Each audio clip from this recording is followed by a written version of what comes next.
السلام علیکم ورحمۃ اللہ وبرکاتہ۔ اعوذ باللہ من الشیطان الرجیم، بسم اللہ الرحمن الرحیم، رب زدنی علما۔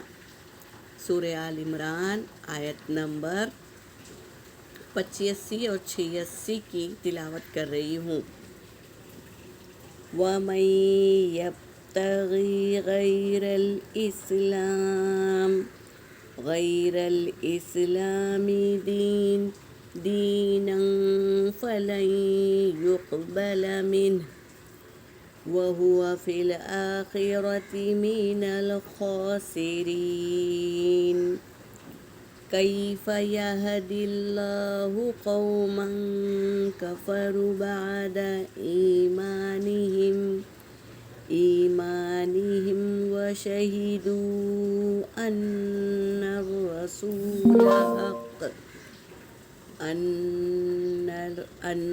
الرسول حق وجاءهم البينات واللہ لا یہدی القوم الظالمین۔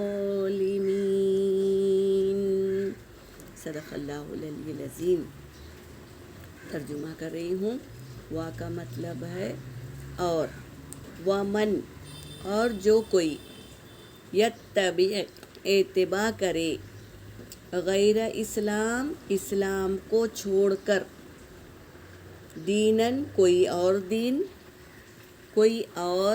دین اسلام کو چھوڑ کر کوئی اور دین اختیار کر لے، فَلَن تو ہرگز نہیں، یقبلو قبول کیا جائے گا، منہ اس سے، ہرگز نہیں قبول کیا جائے گا اس سے، وَهُوَ فِي الْآخِرَةِ اور وہ آخرت میں، من الخاسرین خسارہ اٹھانے والوں میں سے ہوگا۔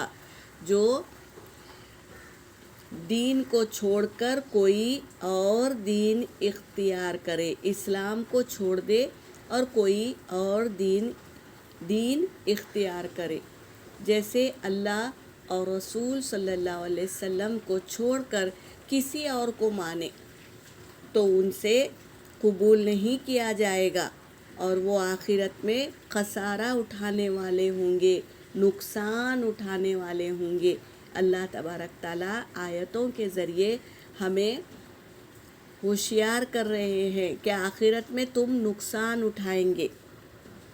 دوسری آیت ہے، کیف یہدی اللہ، کیسے اللہ ہدایت دے گا، قومن اس قوم کو، کفروا جنہوں نے کفر کیا، انکار کیا۔ کفر کا مطلب ہے جنہوں نے انکار کیا، بعد ایمانہم بعد ایمان لانے کے، ان کے ایمان لانے کے بعد انکار کیا، وشہدوا